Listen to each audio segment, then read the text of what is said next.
இப்ப நடிகர் விஜய் வந்து கட்சி தொடர்றதுக்கு பிறகு வந்து நிறைய மாவட்ட செயலாளர் வந்து தொடர்ச்சியா கட்சியோட வெளியே போயிட்டே இருக்கிறாங்க. இது ஒரு பின்னடைவா பாக்குறீங்களா? உங்களோட கருத்து? அப்படிலாம் இல்லை. தம்பி விஜய் கட்சி தொடங்குறதுக்கு முன்னாடி இருந்தே நிறைய பேர் போயிருக்காங்க. கட்சினா சிலர் வர்றது சேர்றது போறது இதெல்லாம் வழக்கமாக நடக்கிறது தான். நீங்க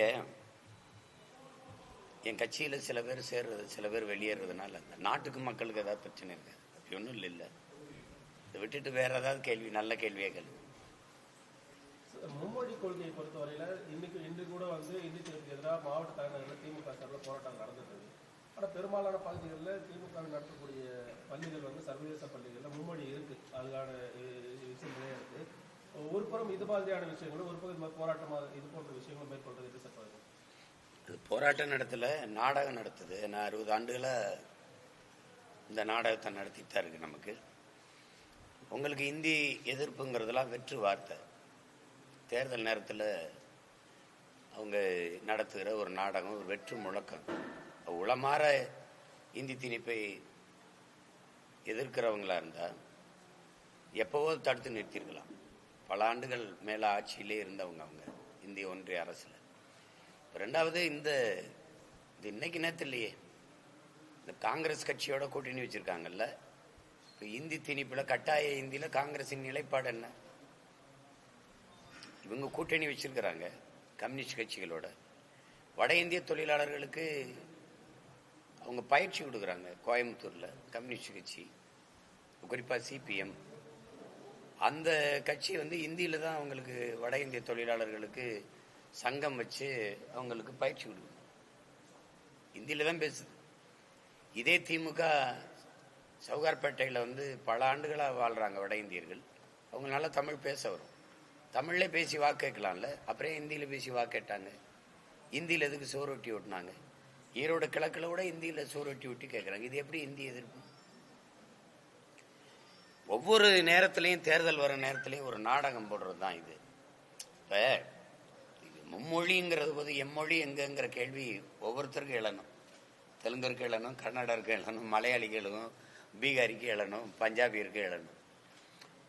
எம்மொழி படிக்க வாய்ப்பு இல்லாத போது இப்ப இருமொழி கொள்கைங்கிறதே இங்கே இவங்க எப்படி வந்துருக்காங்களா? தனியார் பள்ளிகள் எல்லாம் இந்தி இங்கிலீஷ்னு தான் வந்திருக்குது. இங்கிலீஷு ஹிந்தின்னு. தமிழ் எங்க இருக்குது? என் தாய்மொழியே படிக்க வாய்ப்பில்லாத ஒரு சூழலை கொண்டு வந்துட்டு, தமிழ் எழுத படிக்க தெரியாத, குறிப்பா பேசவே தெரியல. ஏன்னா நிறைய நம்ம வந்து ஆங்கில சொற்களை கலந்து பேசுவது, ஒரு புதிதா ஒரு மொழியை உருவாக்கிட்டோம். என் மொழி வந்து தமிழ் வந்து இயற்கையின் மொழி. ஒரு உட்கார்ந்து 4 அறிஞர்கள் உட்கார்ந்து உருவாக்குனது இல்லை. அதனாலதான் இறைவனின் மொழி இயற்கையின் மொழின்னு சொல்றோம். இப்ப அந்த மாதிரி ஒரு மொழியை சிதைத்து அழிய விட்டுட்டாங்க. கண்ணு முன்னாடி சிதைஞ்சு அழிஞ்சிருச்சு. எங்களுக்கு தெரியுது, நாங்க சமஸ்கிருதத்தோடு தமிழோடு சமஸ்கிருதம் கலந்து பேசுனதுனால பிறந்து பிரிந்த மொழிகள் தான், பிறந்த மொழிகள் தான் கன்னடம், தெலுங்கு, மலையாளம்லாம். கன்னடமும் கழிதெலுங்கும் கவின் மலையாளமும் துளுவும் உதிரத்தில் பிறந்ததுவேன்னு தமிழ் தாய் வாழ்த்துல பாட்டு இருக்கு. அந்த வரிகளை தூக்கியிருக்காங்க. இப்ப அதுல இப்ப கண்ணு முன்னாடி நாங்க சரி 90 விழுக்காடு ஆங்கிலம் கலந்து பேசுறோம். ஒரு புது மொழியை நாங்க என்ன செய்யறோன்னே தெரியாம உருவாக்கிட்டோம். தமிழ் படிப்பது வந்து பயனற்றது, அது வாழ்க்கைக்கு உதவாது, அது வேலை வாய்ப்பு தராது, அது எதுக்கு? அதான் வீட்டில் தான் எல்லாரும் தான் தமிழ் பேசுறோமே அப்படின்னு ஒரு இதை கொண்டு வந்து ஆங்கிலம் படிக்கிறதா அறிவுன்னு ஒரு பொது புத்தியில் அதை கொண்டு வந்து அதை நிறுவிட்டாங்க.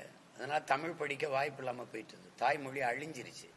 இப்ப இந்த சூழ்நிலை புதிதாக இன்னொரு இந்திய படி மும்மொழி கொள்கையில இந்தின்னு நாங்க சொல்லலையேங்கிறாங்க. ஆனா பேசுகிற தலைவர்கள்லாம் கும்மிடி பூண்டியை தாண்டினா இந்தி இல்லாம எப்படி நீங்க தேநீர் கூட குடிக்க முடியாது, ஒரு கழிவறை கூட போக முடியாது, பானிபூரி கூட திங்க முடியாது. அப்படி எதுக்கு அந்த பானிபூரி என்ன திங்கணும்? கும்மிடி பண்ண தானே அடிப்பாங்கன்னு. நான் தமிழ் மட்டும்தான் பேசுவேன். அமெரிக்கா, கனடா, பிரான்ஸ், ஜெர்மனி எல்லா நாட்டுக்கும் போயிட்டேன்.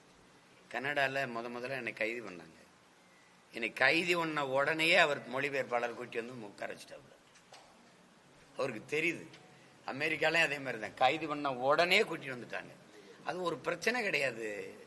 இதை போய் ஒரு இதா வச்சுக்கிட்டு இது இந்தி பேசுற மக்களினுடைய நாடு தான் இது அப்படிங்கிற மாதிரி ஒரு உருவாக்கத்தை உருவாக்கி இந்தி பேசலைன்னா நீ இந்தியனே இல்லை, இந்த நாட்டை விட்டு வெளியில போங்கிறதெல்லாம் பெரிய கொடுமை. இதெல்லாம் வேடிக்கை சிரிச்சுக்கிற வேண்டியது இருக்கு. இதெல்லாம் இந்த நாட்டை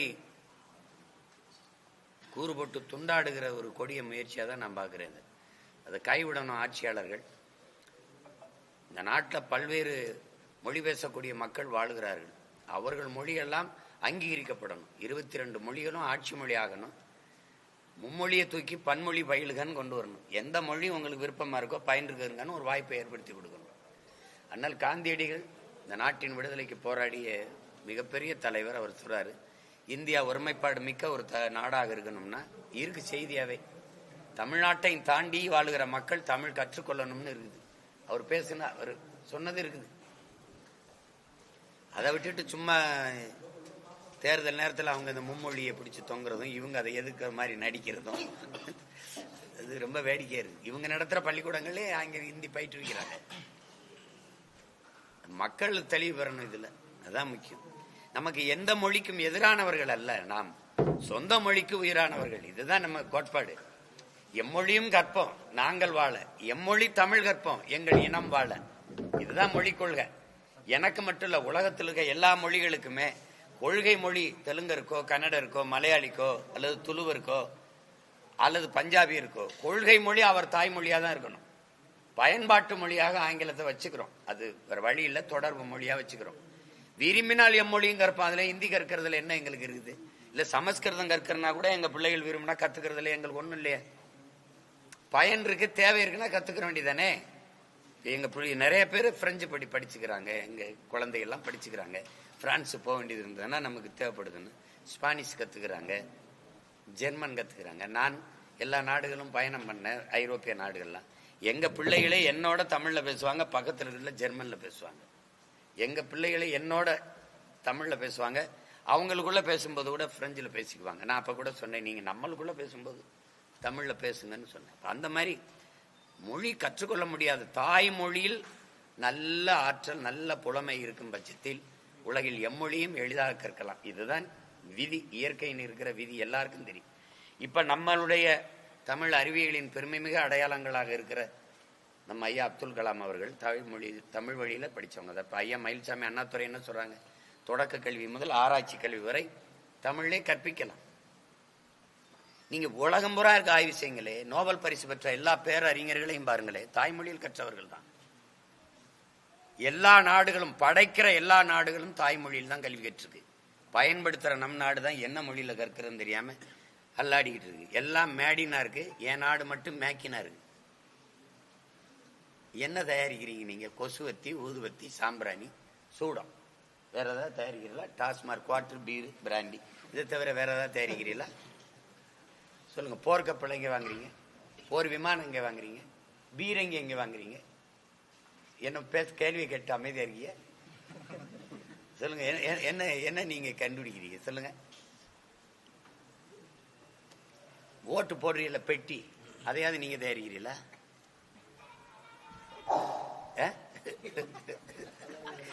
என்ன தேவை ஒண்ணு பேசிட்டு அலையிறது தான். இவங்க திராவிடர்கள் இந்த நாடகம் போடுவாங்க. அது குறிப்பா திராவிட மாடல் ரொம்ப போடுவாங்க. ஏன் எங்க ஐயா போய் ஹிந்தியில எழுதி வச்சு படிச்சதெல்லாம் இருக்கே, போட அனுப்பவா உங்களுக்கு? எங்க மேற்குவங்கத்திலும் எங்க பேசியிருக்காரு நினைக்கிறேன். எங்க ஒரு மாநாட்டில் போய் ஹிந்தியில பேசுறாரு. எங்க ஐயா காமராஜர் போய் வட இந்தியால போய் தமிழ்ல பேசுறாரு. எல்லாரும் கைதட்டுறான். எங்க பக்கத்துல ஒருத்தர் கேட்கிறாரு, என்ன பேசுறாரு, உங்களுக்கு என்ன புரியுது, எதுக்கு கை தட்டுறீங்கன்னு. அதுக்கு அவன் சொல்லியிருக்கான், என்னமோ பேசுறாரு ஆனா எங்களுக்காக பேசுறாருன்னு தெரியுதுன்னு கை தட்டிருக்கான். உண்மையிலே நடந்தது. ஏதோ பேசுறாரு ஆனா எங்களுக்காக பேசுறாருன்னு தெரியுது அப்படின்னு. அது மாதிரி அது ஒரு பிரச்சனையா கொண்டு வரக்கூடாது. இதெல்லாம் விரும்பினால் கற்கிறாங்க. இப்ப யார் தமிழ்நாட்டில் ஹிந்தி கற்கலைன்னு சொல்லுங்க, எல்லாம் கற்றுக்கிட்டு தான் இருக்காங்க. தேவை கருதி. கட்டாயம்ங்கிறத ஏற்க முடியாது. அதை ஏற்க முடியாது. அது இவங்க இந்த நாடக கம்பெனி இருக்கிறவரை அது நடக்கும். என்னை மாதிரி ஒருத்தன் ஏறி உட்காந்துட்டா கும்மிடி பூண்டியை தாண்டினா தானே சொல்றாங்க, நீங்க நுழைஞ்சாலே தமிழ் தெரியணும். எப்படி அது எப்படி இருக்கு? அவன் சொல்றத பாருங்களேன். பானிபூரிய டேய் இங்க வாடா, பானிபூரி விற்க வர்றவன் கத்துக்கிட்டு வர மாட்டானா? கழிவறை எப்படி போவான்னு போய் போய் நின்னாலே காசை கொடுத்தா திறந்து விட்டுருவான்.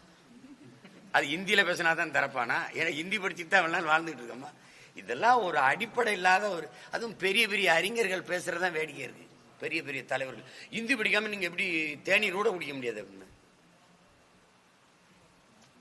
சரி, ஏதோ அவங்க அதிகாரத்தில் இருக்கிறாங்க, அவங்க திணிக்கிறாங்க. இங்க அதிகாரத்தில் இருக்கிறாங்க, நடிக்கிறாங்க. நாங்க எப்படியாவது எங்க மொழியை காப்பாற்ற துடிக்கிறோம். இவ்வளவுதான் நடந்துகிட்டு இருக்கு. வேற ஏதாவது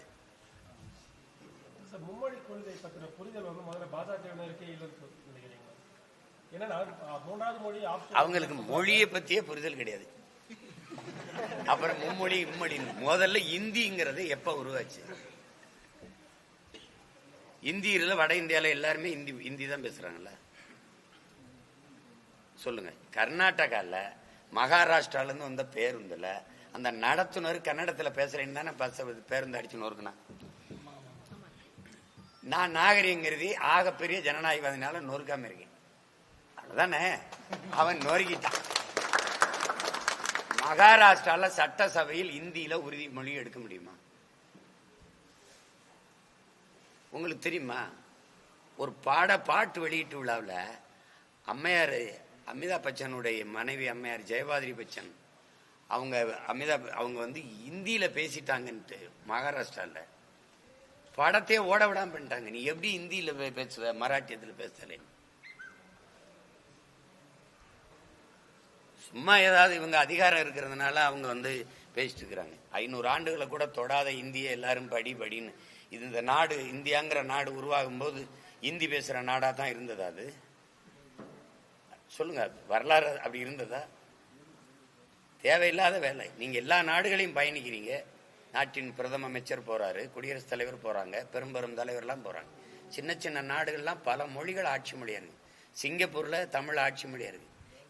எங்க பிள்ளைகள் அங்க தமிழ் ஆசிரியரா இருக்காங்க, படிப்பிக்கிறாங்க. டென்மார்க்ல எங்கள் தாய்மொழி அழிஞ்சு விடக்கூடாது, நாங்க இவ்வளவுக்கு ஏதிலிகளா போயிருக்கோம், அகதிகளா போயிருக்கோம். உங்கள் தாய்மொழி அழிந்தால் உங்கள் இனம் அழிந்து விடும், உங்கள் பிள்ளைகளுக்கு உங்கள் தாய்மொழியை பயிற்றுவீங்கன்னு 32 பள்ளிக்கூடத்தை தொடங்கி டென்மார்க் அரசு எங்களுக்கு கொடுத்து எங்கள் பிள்ளைகளுக்கு தமிழ் படிப்பிக்கிற ஆசிரியர்களுக்கு அது சம்பளம் கொடுக்குது. இப்ப எது ஏன் நாடுன்னு எனக்கு சந்தேகமா இருக்குது. இங்க தமிழ் படிக்க வாய்ப்பே கிடையாது. படிச்சா மதிக்கிறதே கிடையாது. தமிழ்ல பேசிட்டா முட்டிக்கால் போடணும், தண்டம் கட்டணும், அம்மா அப்பா குட்டி வரணும்.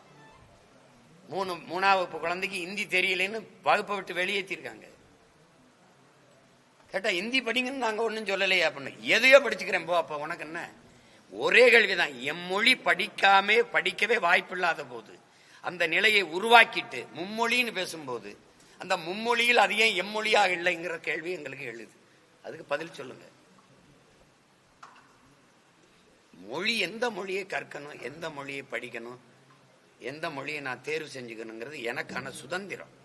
அந்த சுதந்திரம் கூட இல்லாத நாடு சுதந்திர நாடா எப்படி இருக்கும்?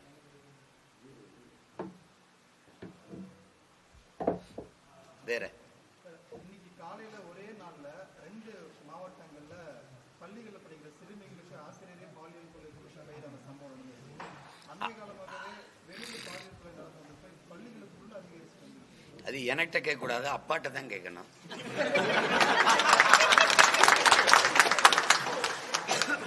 அப்பான்னு வார்த்தையில போட்டு என்ன இருக்குது சொல்லுங்க. இதுவரைக்கும் இந்த மாதிரி செய்திகளை நீங்க கேள்விப்பட்டீங்கன்னா 2 தான் வெளியில தெரிஞ்சிருக்கு. இந்த நாடங்களும் இந்த மாதிரி கொடுங்கொன்மை நடந்துகிட்டே இருக்கு, தொடர்ச்சியா நடக்குது. பிள்ளைகளை பள்ளிக்கூடத்துக்கு அனுப்ப முடியல, பல்கலைக்கழகங்களுக்கு அனுப்ப முடியல, கல்லூரிக்கு அனுப்ப முடியல, தொடர் வண்டியில பயணம் பண்ண முடியல, பேருந்துல முடியல, தானியில போக முடியல, அதான் ஆட்டோல போக முடியல. இது எப்படி ஆயிடுச்சுன்னா ஒரு போதைகளின் நிலம் ஆயிடுச்சு. இது ஒரு அறம் சார்ந்த, ஒரு ஒழுக்கம் சார்ந்த நாடாக இருந்த, ஒரு நீதி சார்ந்த நாடாக இருந்த இந்த நிலம் முழுக்க போதைகளின் களமாக நிலமாக மாறிடுச்சு. இது திரவ வழியில், மாத்திரை வடிவா, அஞ்சல் தலை வடிவில், பல்வேறு வடிவில் இது போதைகள் வந்து அந்த இன்சுவை கட்டி இருக்கிற சாக்லேட், அது மாதிரி பள்ளிக்கூடத்து கல்லூரி வளாகங்களுக்கு முன்னாடி அந்த இதில் என்னுடைய தங்கைகள் தம்பிகள் ஆசிரியராக இருக்கிற பள்ளிக்கூடங்களில் எல்லா பிள்ளைகளுமே அந்த சாக்லேட்டை பயன்படுத்தி வந்து மயக்கத்திலே உட்கார்ந்து இருக்குதுங்க. ஒன்றும் சொல்ல முடியல. பெற்றோர்கள்ட்ட கண்டிச்சா பிள்ளைகளை என் பிள்ளைய கண்டிக்க நீங்க யாருன்னு பெற்றோர்கள் கேட்கிற அளவுக்கு இருக்குதான் சூழல். இது உண்மையிலே தமிழக முதல்வர் அப்பா வாகனம்னா இந்த கொடும் செயல்களை எல்லாம் தடுக்கிற அளவிற்கு ஒரு ஆட்சியை செய்யணும். அப்பதான் உண்மையிலே உளமாற இந்த மக்கள் அப்பான்னு சொல்ற அந்த உணர்வு வரும். சும்மா பேர்ல வச்சுக்கிட்டு இந்த பிராண்ட் மாஸ்டர்கள் அந்த பிராண்டிங் பண்றவனை கூட்டி வந்துட்டு இந்த ஆட் ஃபிலிமுக்கு இது ஸ்கிரிப்ட் பண்ணி கொடுப்பான். இந்த இப்படி பண்ணா அப்படி பண்ணோம். இந்த மாடல் தானே அவரு, மாடல் தானே திராவிட மாடல்ல அவர் ஒரு மாடல். இந்த பேஸ்ட்டுக்கு ஒரு மாடல் வந்து நடிப்பாரு, அப்புறம் சோப்புக்கு நடிப்பாரு, எண்ணெய்க்கு நடிப்பாரு. அது மாதிரி இவர் ஆட்சிக்கு நடிச்சுக்கிட்டு இருக்காரு. திராவிட மாடல் ஆட்சி தான் அப்படின்னு. அதுல இந்த பிராண்டிங்ல வந்து அப்பா பிராண்டிங் இப்போ கொடுமை. இதெல்லாம் நாடெங்கிலும் பள்ளிக்கூடம் திறந்து படிக்க வச்ச எங்க தாத்தனையே மக்கள் அப்பான்னு சொல்லல, காமராஜரையே ஐயான்னு கூப்பிட்டு போயிட்டாங்க. நாடெங்கிலும் கடையை திறந்து குடிக்க வச்சவங்களை அப்பா அப்பான்னு கும்பிடுனா மயக்கத்துல அப்பா தலை சுத்துதப்பா அப்படிதான் சொல்ல முடியும். வேற என்ன சொல்ல முடியும் சொல்லுங்க.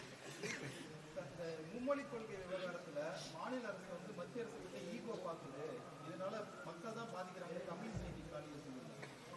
இங்க என்ன ஈகோ? அது எங்க அம்மா தமிழ் இசை சொல்றதா வேடிக்கையா இருக்கு. பேர் தமிழ் இசைன்னு வச்சுட்டு, ஆமா ஒரு சொல்லின் ஒரு சொல்லின் செல்வர அவ்வளவு பெரிய இலக்கிய பேச்சாளர் எங்க ஐயா குமரி ஆனந்தன், அவருடைய அன்பு மகள் தமிழ் இசைன்னு பேர் வச்சுக்கிட்டு அவங்க மனச்சான்றுக்கே நம்ம இதை விட்டுருவோம். நம் தாய்மொழியை படிக்கிற வாய்ப்பு தமிழர் தாய் நிலத்தில் இருக்கா? தாய்மொழியில் எழுத படிக்கிற ஆற்றல் நம் பிள்ளைகளுக்கு இருக்கா? இருக்கா? ராமாயணத்தை இந்தியில படிக்க வைக்கிறீங்க. எங்க கம்பனை விட அந்த கம்பராமாயணத்தை அவன் எழுந்ததை விட இலக்கிய சுவையோடு யாராவது எழுதிட முடியுமா? எதுக்கு இதெல்லாம் இந்த கொடுமையை போய் பேசிட்டு இருக்கணும்? இதுல என்ன ஈகோ பாக்குது? அது தமிழ்நாட்டுக்கு எந்த தத்துவ நிலைப்பாட்டிலையும் உறுதிப்பாடு கிடையாது, உறுதி கிடையாது. சும்மா அது பேசும். தேர்தல் நேரத்தில் இப்ப எங்களை போன்றவர்கள் எதிர்த்து கடுமையா சண்டை போடுவோம். இந்தியை ஆமோதிக்க முடியாது. புதிய கல்விக் கொள்கை எதுக்குற மாதிரி ஒரு நாடகம். புதிய கல்விக் கொள்கையை ஏற்றுச்சு, தமிழ்நாடு அரசு ஏற்றுச்சு, செயல்படுத்திருச்சு வெவ்வேறு பேர்ல. அதுல இப்ப மும்மொழி கொள்கையை அவங்க தீவிரப்படுத்தும் போது இது எதிர்க்கிற மாதிரி ஒரு நாடகத்தை போட்டுக்கிட்டு எங்க இல்ல இந்தி? எங்க இல்ல? கட்சிக்காரன் ஏறி இந்தி அழிக்க போறேன்னு போயிட்டு இங்கிலீஷ் அழிச்சுக்கிட்டு இருக்கான். கீழே இருக்க இங்கிலீஷ பாருங்க, இருக்கு விளைவில் இல்ல. இந்தி எது இங்கிலீஷ் எதுன்னே தெரியல. ஏதோ ஒண்ணு நடக்குது. கடைசியா மொழியில வந்துருச்சு. இப்ப மறுபடியும் 1935 எங்க தாத்தா நடராஜன் செத்த காலத்துக்கு திரும்ப வேண்டியது இருக்கு. நாங்க தேவையில்லாத சிக்கலை இந்த ஆட்சியாளர்கள் உருவாக்குறாங்க. மொழி என்பது ஒவ்வொரு குடிமகனின் விருப்பம்.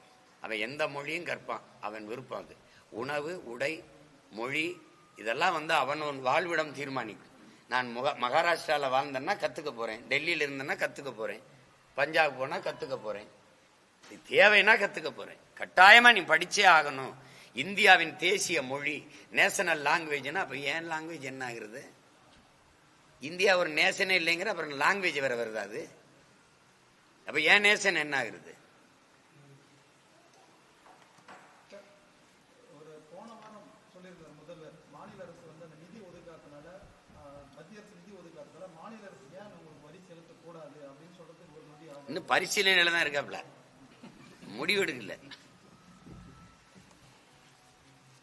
சொல்லுவாங்க அவங்க. அது அந்த மாதிரி கடுமையான போராட்டங்களை எல்லாம் செய்து அதை தடுக்க மாட்டாங்க, அந்த நிதியை பெற மாட்டாங்க. நம்ம கிட்ட வந்து புலம்புவாங்க, எங்களுக்கு நிதி தரல, நாங்க என்ன செய்ய முடியும், நாங்க என்ன செய்ய முடியும், என்ன செய்ய முடியும் அப்படிம்பாங்க. புலம்பிக் கொண்டிருக்கிறதுக்கு ஒரு அதிகாரம் எதுக்கு சொல்லுங்க? 40 நாடாளுமன்ற உறுப்பினர்கள் எதற்கு? இவ்வளவு வலிமை மிக்க அதிகாரம் எதுக்கு? எனக்கு தரல, நான் என்ன செய்யறதுன்னு கேட்கறதுக்கு எதுக்கு ஒரு ஆட்சி? எதுக்கு அதுக்கு ஒரு அதிகாரம்?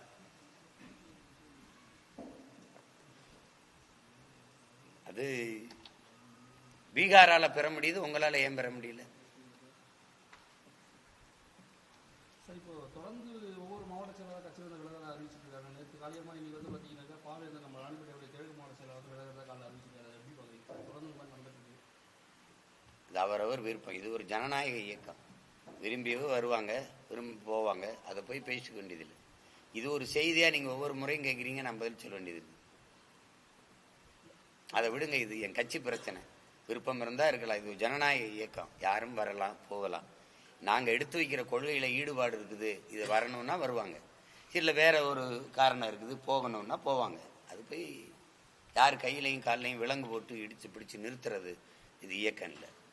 அதை விட்டுருங்க. அது இப்போ கேட்குற இதை கேட்கும்போது எல்லாமே சிரிப்பாங்க. என் கட்சியில் இருக்க பிரச்சனை நாட்டுக்கு பிரச்சனையா? இப்போ மொழியை பற்றி பேசுனீங்க, அது பிரச்சனை. இப்போ வரி நமக்கு தரல, நமக்கு உரிய வரியை எடுத்துக்கிட்டு நமக்கு நிதியை தரல, இந்திய ஒன்றிய அரசு தராமல் தமிழ்நாட்டு மக்களை வஞ்சிக்குதுங்கிறது ஒரு மக்களுக்கான பிரச்சனை. அதை தான் பேசணும். இதை விடுங்க, இது எங்க பிரச்சனை, சொந்த பிரச்சனை. வெளியேறவங்க குறிப்பிட்டு காரணங்களை சொல்றாங்க. இப்போ நேற்று காளியம்மாள், இன்னைக்கு ராணிப்பேட்டை கிழக்கு மாவட்ட செயலாளர் கூட கட்டமைப்பு சரியில்லை, கருத்துக்களை கேட்கறதில்லை, அந்த மாதிரி ஒரு கருத்தை முன் வச்சுட்டு. சரி, அவர் கருத்து என்னன்னு கேட்டு எங்கிட்ட சொல்லுங்க, நான் கேட்கறதா இல்லையான்னு மறுபடியும் உங்களுக்கு சொல்றேன். வெளியில போகும்போது அது கட்டமைப்பு சரியில்லை அப்படின்னா, கட்டமைப்பு சரியில்லைன்னா என்ன பண்ணாரு அவர்? கட்டமைக்காம என்ன பண்ணாரு?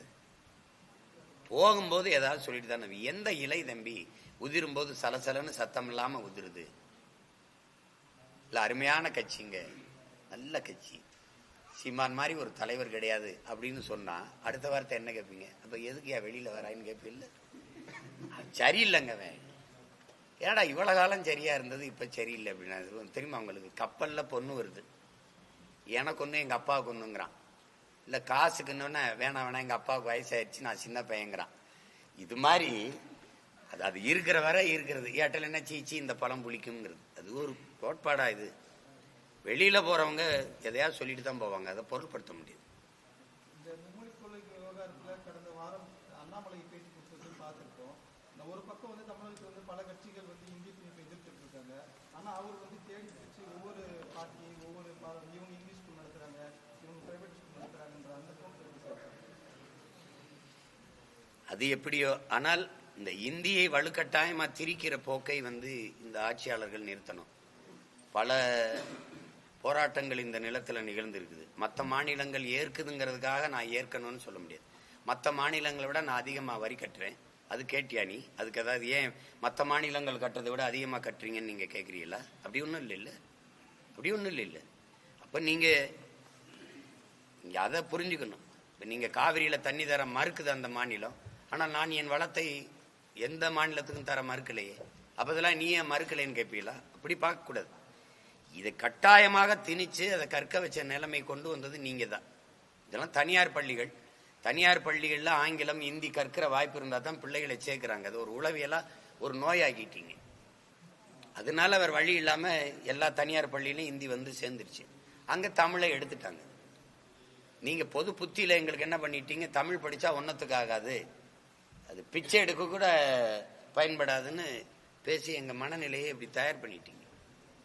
தமிழ்னு சாவாங்க, இங்க தமிழ் ஒரு பழமை. இதெல்லாம் ஒரு நீண்ட காலமா பேசி பேசி ஒரு உளவியலா ஒரு குற்ற உணர்ச்சியை தள்ளி எங்களை வீழ்த்திட்டீங்க.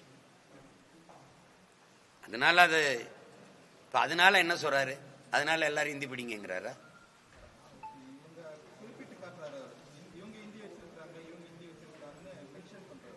அவங்க வச்சிருக்கிறாங்க, நாங்க வேணான்றோம். சரி, நீங்க முடிஞ்சா கொண்டு வாங்க, நான் முடிஞ்ச அளவுக்கு நான் முடிஞ்சா தடுக்கிறேன், யார் வெல்றான்னு பார்ப்போம், அவ்வளவுதான் செய்ய முடியும்.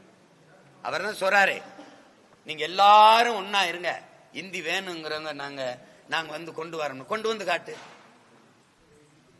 மற்ற கட்சிகளை விடுங்க, மற்ற கட்சி கூட்டணி வைக்குது, அந்த கட்சி திராவிட கட்சிகள், அதுல என்னை தாண்டி நீ திணிச்சிருன்னு பாப்போம்ன்ற. நீ என்னை தாண்டி கொண்டாந்து திணிச்சிரு. அதிகாரத்தில் இருக்கிறனால தானே நீங்க ஆடுறீங்க. இந்த அதிகாரம் என் மொழியை காக்க துடிக்கல, அது நடிக்குது. இவர்களோடு சேர்ந்து என் மொழியை அழித்ததுல திராவிட கட்சிகளுக்கு பெரும்பங்கு உண்டு. அதனால இது நடிக்கும்.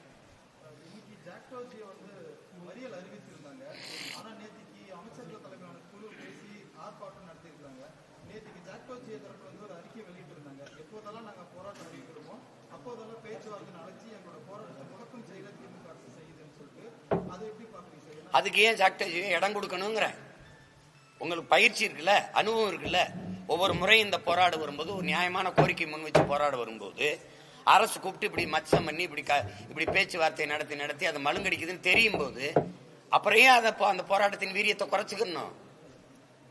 தம்பி ஒரு முறை சொல்லுது, சரி விட்டுருச்சு, இன்னொரு முறை நம்பி பார்க்கலாம், நம்புறீங்க, சரி பரவாயில்ல, திரும்ப திரும்ப அதே செய்துன்னா அதையும் வந்து சொல்லிட்டு இருந்தீங்கன்னா அப்படி இருக்கிற வரை ஏமாற்றுவன் இருப்பான்ல. நீ இதே வட்டம் சொல்லிட்டு இருக்க, அவனை நம்ப முடியாதுன்னு சொல்லி போராட்டத்தை தீவிரப்படுத்தணுமே ஒழிய அப்புறம் எங்க போராட்டத்தை மல்கடிக்குதுன்னு வெளியில வந்து பேசுறது எப்படி? அது ஏற்கிறது அல்ல. அது போராட்டத்திற்கான அழகும் இல்ல, அர்த்தமும் இல்லை. அது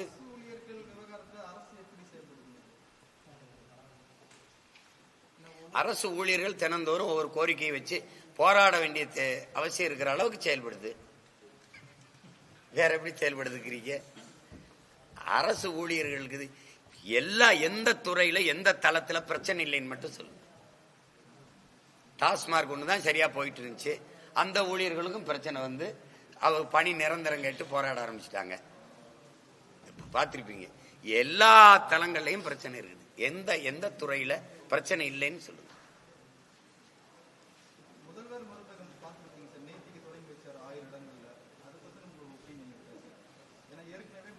அது தேவைப்படுது. ஏன்னா இப்ப இந்த பக்கத்துல சாராயம் குடிக்கிறோம், தலை வலிக்குது, காய்ச்சல் வலிக்குது, பிரச்சனை வருதுன்னா இப்ப இந்த பக்கத்துல மாத்திரை கடை இருக்கிறது சரிதானே? எங்களை என்னதான் பண்ண தெரியும் சொல்லுங்க. நான் ஒருத்தர் சிக்கனு எல்லா கேள்வியும் என்கிட்டே கேட்டுக்கிறீங்க. நானு சலிக்காம இந்த என் பங்காளி வடிவேல் சொன்ன அவன் என்ன அடிச்சாலும் தாங்குவாயா அப்படிங்கிற மாதிரி குடும்பதான் தம்பி. இதெல்லாம் இவ்வளவு காலம் கழிச்சு மருந்தகம், மக்கள் மருந்தகம், முதல்வர் மருந்தகம் ஒன்ன பண்ணிட்டு இருக்கிறதா தம்பி. அதுக்கு ஒரு பல 100 கோடிகளை என்ன தரம் இருக்கும்? என்ன தரம் இருக்கும் சொல்லுங்க? என்ன தரம் இருக்கும்? ரேஷன் கடையில அரிசி போடுறிய, எத்தனை பேர் உங்க வீட்டுல வாங்கி சமைக்கிறீ? அதை ரேஷன் கடையில அரிசி வாங்கி சாப்பிட்ட காமராஜரா நீங்களா? முதலமைச்சரா இருக்கும்போது வாங்கி சாப்பிட்ட ஒரு தலைவரா நீங்கள்லாம்? எதையோ ஒண்ணு அந்த மருந்தகத்துல போய் நாங்க மருந்து வாங்கி சாப்பிட்டு தேர்தல் வரும்போது இந்த மாதிரியான திட்டங்கள் சொல்றது மக்கள் மருந்தகம் சொல்லுவோம், இல்லை தேடி கல்வியை கொண்டு போவோம், இப்படி ஒவ்வொன்னா செய்வோம் அப்படின்னு ஒரு கவர்ச்சிகரமா ஒன்னொன்னையும் செய்யறது தான். அதனால பயன் என்ன வரும்னு கடைசியா தான் பார்க்கணும். மக்களுக்கு பயனுள்ள திட்டங்களை கொண்டு வரதுல சுணக்கம் காட்டுறாங்க. ஏன்னா அந்த கேள்வி கேட்டதுக்கு காரணம் மக்கள் மருந்தகம் இருக்குது, அதை 50% டிஸ்கவுண்ட் தான் கொடுக்குறாங்க. அதுக்கு போட்டியை கொண்டு வரதை காட்டில இன்னொரு பயனுள்ள திட்டத்துக்கு அதை பயன்படுத்தலாமான்ற மாதிரி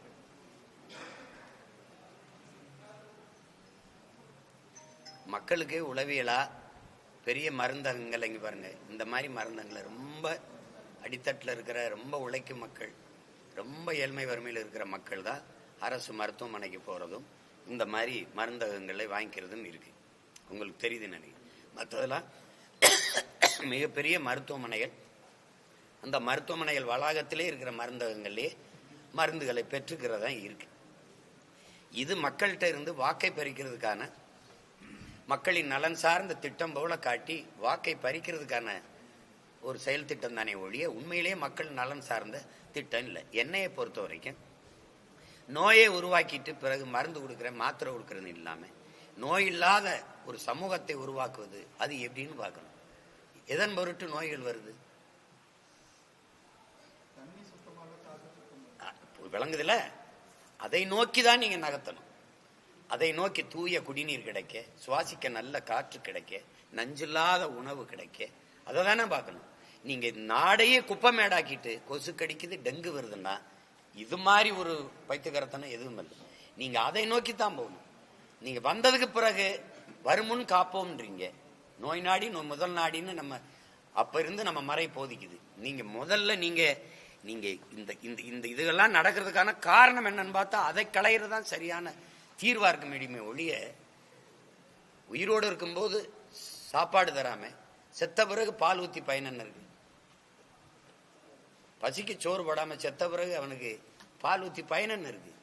அது மாதிரி அந்த காரணிகளை கண்டுபிடித்து அதை களையணும். அதை விட்டுட்டு நோய்க்கு நான் மருந்து தரேன், மாத்திரை தரேன். சரி, இவ்வளவு காலமா யாருக்கும் நோய் இல்லையா? 6 மாசத்துல தேர்தல் வரப்போகும்போது நோய் வருதா தம்பி? நான் உங்களுக்கு கேள்வி கேட்கிறேன்னே சொல்லு. ஆட்சிக்கு வந்து ரொம்ப நாளா இருக்குது நோய், இப்ப மட்டும் இந்த மருந்தகம் தேவைப்படுதா? இதுக்கு முன்னாடி எல்லாம் நோய் யாருக்கு இல்லையா தம்பி?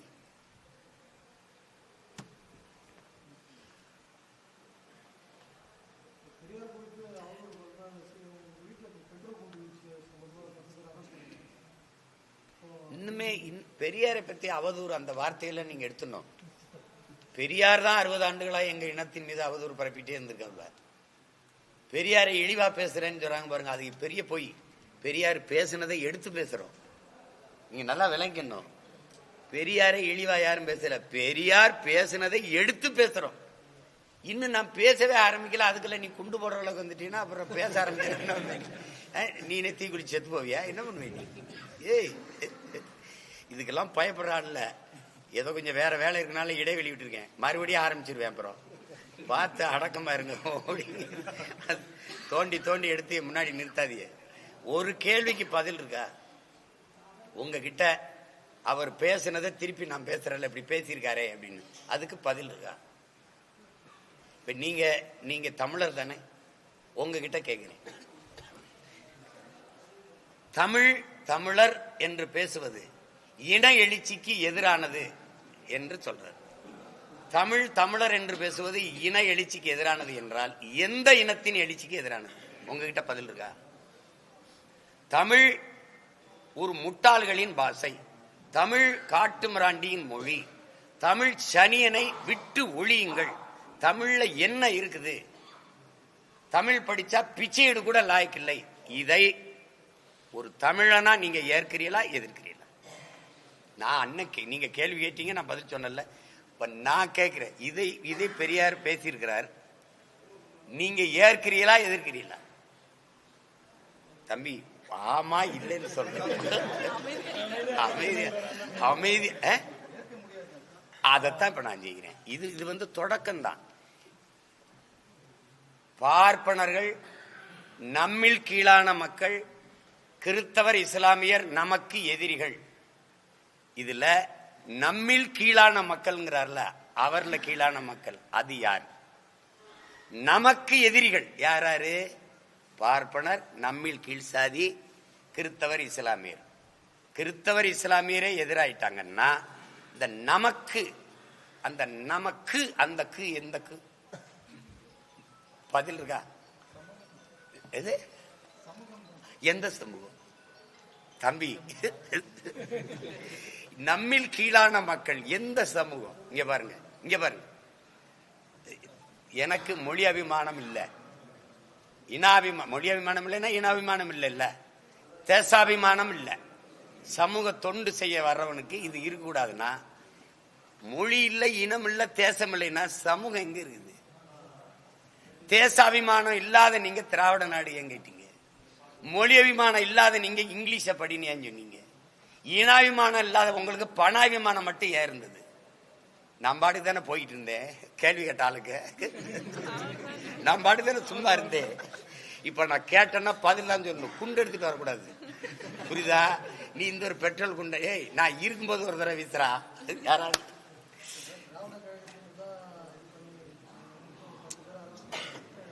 சரி விடுங்க, அதெல்லாம் சும்மா. 2026 தேர்தல் நோக்கி பல கட்சிகள் அதுக்கான வேகத்தை முன்னெடுத்துட்டாங்க.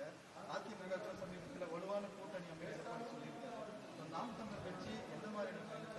நான் தான் வந்து பெரிய கூட்டணிக்கு பேசிக்கிட்டு இருக்கேன், ட்ரம்போட பேசிக்கிட்டு இருக்கேன். தம்பி ரொம்ப முன்னாடியே வேலையை ஆரம்பிச்சு போயிட்டு இருக்கோம். அந்த வேலை தான் இப்போ இங்கே சந்திப்பு. இப்போ வேலூர், கிருஷ்ணகிரி, தருமபுரி, சேலம், ஒரு 5 நாள் பயணம் சுற்றிட்டே இருப்பேன். அது மற்றவங்க கூட்டணி முடிவு பண்ணுறது, எங்களுக்கு அது கவலையும் இல்லை, அது ஒன்றும் இல்லை. அது வேட்பாளர் இந்த 2 வேட்பாளர் என் பக்கத்தில் இருக்காங்க பாரு, 2 தங்கச்சிங்க. அது அப்போ தேர்தல் சின்ன வந்த உடனே ஆரம்பிச்சு போவேன். இப்போ இன்னும் நார் இருக்கு. நீ ஏன் ரொம்ப அவசரப்படுறிய? பக்கத்தில் நீ என்ன ராணிப்பட்டையா? நீ என்னடா? ஆம்பது. போதுமா? மறுபடியும் சொல்லுமா? கொஞ்சம் ரகசியம் வைங்க எல்லாத்தையும். வேற ஏதாவது கேள்வி இருக்கா? சீமானன் வந்து களத்துல நிறைய போராடுறாரு, நிறைய கேள்விகள் கேட்டாலும் பதில் சொல்றீங்க. சட்டசபையில போயிட்டு அதை பேசணுன்றதான் என்னுடைய ஆசை. சட்டசபையில போனவங்க எல்லாம் என்ன பேசியிருக்காங்கன்னு சொல்லுங்க. இல்ல, சட்டசபையில பேசும்போது தானே அதனுடைய சட்டமன்றத்துக்குள்ள பேசுறதை விட மக்கள் மன்றத்திலே நாங்க பேச வேண்டியது இன்னும் நிறைய இருக்கு. என்னைக்கு என் மக்கள் இந்த பிள்ளை போய் இந்த பிள்ளைகள் சட்டமன்றத்தில் இதையெல்லாம் பேசட்டும்னு நினைக்கிறாங்களோ அன்னைக்கு எங்களுக்கு வாக்கு தந்து வெற்றியை தரட்டும். அது வரைக்கும் மக்கள் மன்றத்தில் பேச வேண்டிய செய்திகள், கருத்துக்கள் ஏகப்பட்டது இருக்கு. அதுல என் மக்கள் அதுல முழு இதெல்லாம் சரியா இவ்வளவு பிரச்சனை இருக்குன்னு தெரியாம புலம்பிக் கொண்டே இருக்கிற மக்களா இருக்காங்க. இது காரணம் என்ன, இது எப்படி களைவதுன்னு தெரியாம நான் போய் இப்படி கூட்டணி, இப்ப நீங்க எப்படி சொல்றீங்கன்னா நான் போக மாட்டேன்னு சொல்ற மாதிரி சொல்றீங்க. அனுப்புனா போவேன், நாங்க எல்லாரும் போய் பேசுவோம். ஆனா அது வரைக்கும் களத்துல தான் நிக்க முடியும். கூட்டணி வச்சு போய் அங்க சட்டசபையில கூட்டணி வச்சு போனவங்க என்ன பேசியிருக்காங்கன்னு சொல்லுங்க, என்னவா இயங்குறாங்கன்னு சொல்லுங்க. கூட்டணி வச்சு போய் எந்த கட்சி ஆட்சியோட போய் கூட்டணி வச்சு போறது, அப்புறம் எந்த கட்சியை எதிர்த்து பேசுவது. இந்த கட்சி ஆட்சிகளின் தீமை எதுக்குத்தான் ஒரு கட்சி தேவைப்படுது. அப்புறம் அந்த கட்சியோட கூட்டணி வச்சு உள்ள போனா எது ஒன்றையும் நீங்க பேச முடியாம போயிடும். உங்களுக்கு விளங்குதுன்னு நினைக்கிறேன். நிறைய சான்று சொல்ல முடியும். மேல் பாதியில கோயிலுக்குள்ள நுழைய விடல, பேசவங்களால முடியல. வேங்கவே இல்லை, ஒரு தீர்வை எட்டவே முடியல, பேசவங்களால முடியல. அண்ணா பல்கலைக்கழகத்தில் நடந்ததுக்கு பேசி ஒரு தீர்வு கொண்டு வரவே முடியல. இன்னைக்கு வரைக்கும் ஆங்ஸ்டாங் படுகொலைக்கு 3 பேரை சுட்டாங்க. ஏன் சுட்டாங்க, அந்த குற்றத்தில் அவனுக்கு என்ன மாதிரி சம்பந்தம், எதுக்காக சுட்டுக் கொள்ள வேண்டிய எந்த கேள்வியும் நீங்க எழுப்பவே முடியல. மக்கள் பிரச்சனையில கூட எடுத்து போய் பேச முடியல. அப்புறம் அது எதுக்கு அங்க போய் உட்காந்து என்ன மேசை தட்டாட்டி என்ன, இங்க இருந்து சாணியவா தட்டி 2 எர்ராட்டியா தட்டலாம். அதுக்கு எதுக்கு அது அது அது அதை செய்ய நான் வரல. அதனால இந்த கேள்வியை நான் நிராகரிக்கிறேன். வேற மோசமான ஆட்சி. ஏய், நீங்க என்ன பத்திரிகையாளர் தான் கேட்க. வேற அவ்வளவுதானே.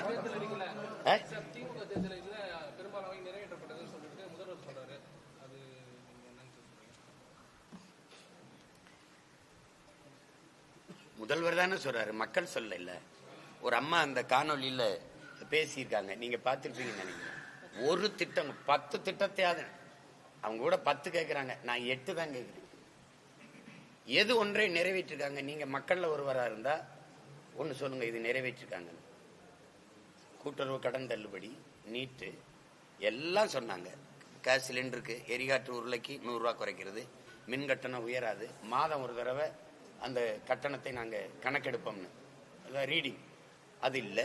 சொத்து வரி உயராதுன்னாங்க, சொத்து வரி உயருது. இப்ப ஈரோடு தேர்தல், கிழக்கு தேர்தல் முடிஞ்ச உடனே 6 விழுக்காடு வரியை உயர்த்திருக்காரு, சொத்து மாநகராட்சி வரி. ஈரோடுல தேர்தலுக்கு முன்னாடி நேர்மையான துணி உள்ளவர் இருந்தா தேர்தலுக்கு முன்னாடியிலே ஏற்றிருக்கணும். தேர்தலில் வெற்றி பெற்ற அடுத்த ஒரு வாரத்தில் நீங்க அதை கொண்டு வந்தீங்கன்னா அப்படி. இவங்களுக்கு தெரிந்ததெல்லாம் வெற்று வார்த்தைகள், இனிப்பு பசப்பு வார்த்தைகள் தான். இவர்களுக்கிட்ட துளியும் கூட மக்கள் அரசியல் கிடையாது. கட்சி அரசியல், தேர்தல் அரசியல் தான். வெறும் செய்தி அரசியல் தான் செய்ய தெரியும்.